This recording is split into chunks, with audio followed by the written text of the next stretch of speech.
Bonjour à tous, je vous retrouve aujourd'hui pour vous filmer, je vais essayer de me cacher, voilà, pour vous filmer mes créations que je vais envoyer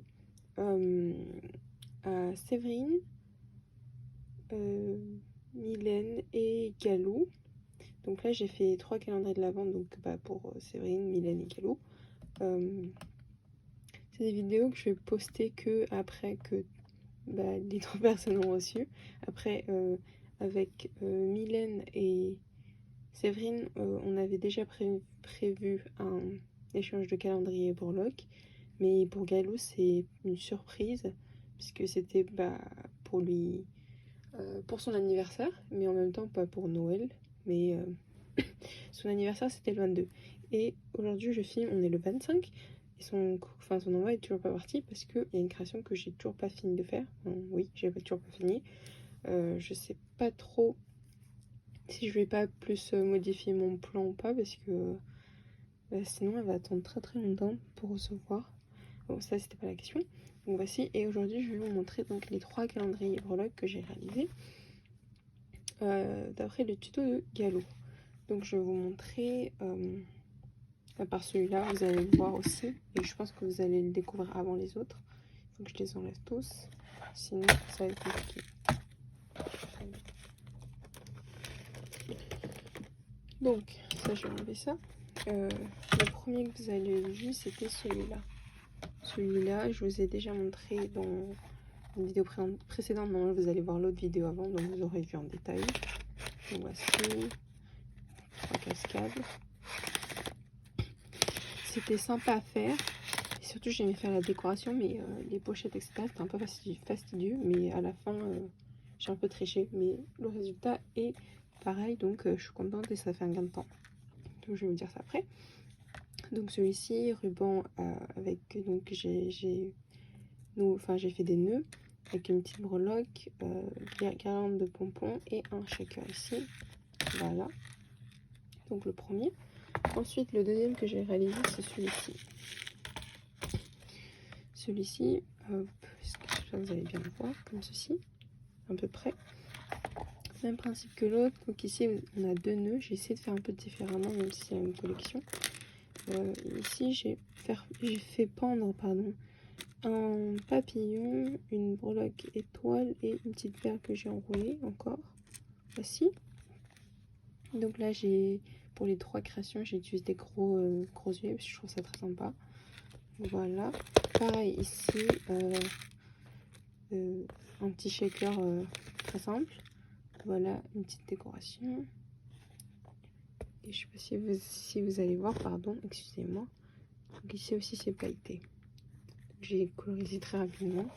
Celui-ci, je pense que j'aurais pu mettre plus de choses ici. Enfin, peut-être une étiquette ici. Bon, je l'ai pas fait. Mais peut-être que je la rajouterai entre temps, peut-être. Enfin, on verrait ça. Voici. Et donc, celui-ci, la différence, il n'y en a pas vraiment. Décoration très similaire. Juste ici, on a des die cuts. Un peu aussi dans l'autre aussi. Et donc, le même principe. Hop. Il tourne assez bien, normalement, il n'y a pas de souci.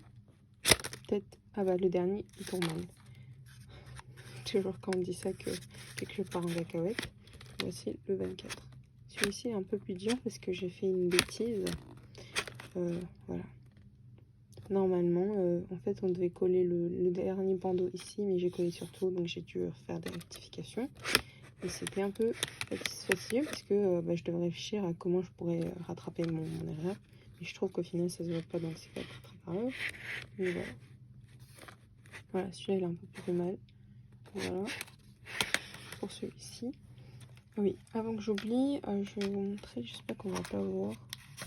Pas voir la breloque. Donc en fait, dans les pochettes, c'est des pochettes très très simples. J'ai fait la même technique que Galou. Donc une feuille de 5 par 10 que j'ai plié en deux et j'ai fait des rainurages. Et sinon, je sais pas si vous allez pouvoir le voir. En fait, j'ai un petit outil de chez Timols en fait qui permet de faire une perforation de déchirer. Donc elle n'aura pas besoin d'utiliser le ciseau pour couper. Je sais pas si vous allez voir ici. Donc là, il y a une perforation, elle n'aura plus qu'à tirer. voilà, c'est ce que j'ai fait pour toute la pochette. Et je vais vous montrer l'outil comme il est à côté de moi. Donc c'est ceci. Donc Tim Holtz Tonic Studio. Et c'est comme une lame, mais qui est perforée. Donc ça peut faire les tickets, etc. Les petites perforations. J'avais acheté ça sur La Fourmi Créative. Voilà, j'ai très rarement utilisé. Je me suis dit que là c'était peut-être une bonne occasion. Là sinon c'est un distresseur pour faire pour abîmer les papiers. Je dis ça assez rarement parce que seulement je suis moins dans ce style de scrap. Mais ça m'arrive quand même de l'utiliser. Donc je garde sur un anneau. Donc voilà. Pardon, excusez-moi. Donc celui-ci, je vous ai montré. Voici. Ah oui, la seule différence, sinon dans les cadres, c'est la forme. Ici, c'est coupé en forme de tag, comme ici. Voilà. Et celui-ci, il est classique. Pas de différence, voilà. Et le dernier, celui-ci, c'est mon préféré. En fait, je sais pas, j'aime beaucoup la scène que j'ai faite ici. Je suis plutôt fière. Voilà, je trouve que ça fait un peu une scène de spectacle. J'ai l'impression. Je trouve ça sympa. Voilà. Qui ressemble à peu près à ça. Je vais vous montrer comme ceci. Donc, on continue. Donc, pour le dessus, donc pareil. Donc, les languettes sont en forme de tag. J'ai mis donc des nœuds toujours pareil. Et ici, j'ai fait pendre un papillon et un cœur parce que je sais qu'elle est très fan. Que Séverine est fan des papillons aussi, en même temps que les arcs-en-ciel. Donc, j'ai essayé de faire un petit rappel. Ensuite, je sais pas si vous allez bien voir. Voilà. Et en fait, là, j'ai mis des perles de rocaille et je trouve que ça rend très bien. C'est sympa, j'aurais pu en mettre dans les autres, mais sur le coup, j'avais pas pensé. Sinon, je sais pas si vous allez voir, j'ai des petits cœurs ici. Donc, sinon, vous voyez. J'ai mis sur de la mousse, mais die cut. Et donc, voilà, une petite danseuse. Voilà. Sympa.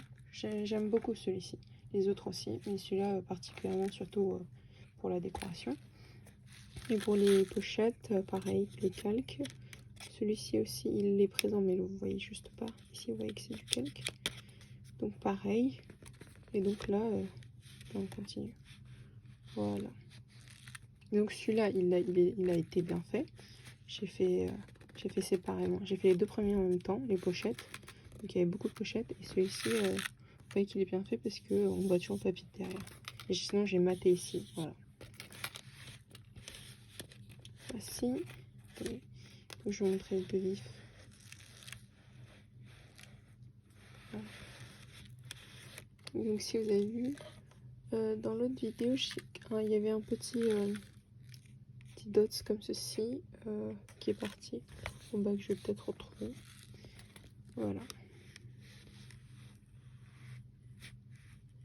Petit dernier. Voilà. Donc, voici mes calendriers. Ah oui, et donc pour celui-ci, même principe. Montrer les pochettes ici, vous avez mieux le voir. Perforation, donc elle pourra plier pour déchirer. Et sinon, en fait, les pochettes, j'ai juste plié en deux. J'ai coupé le petit, donc sur le papier, quand on fait des deux bords, on fait un pli à 1 cm de chaque côté. Et au milieu, on doit couper en biseau.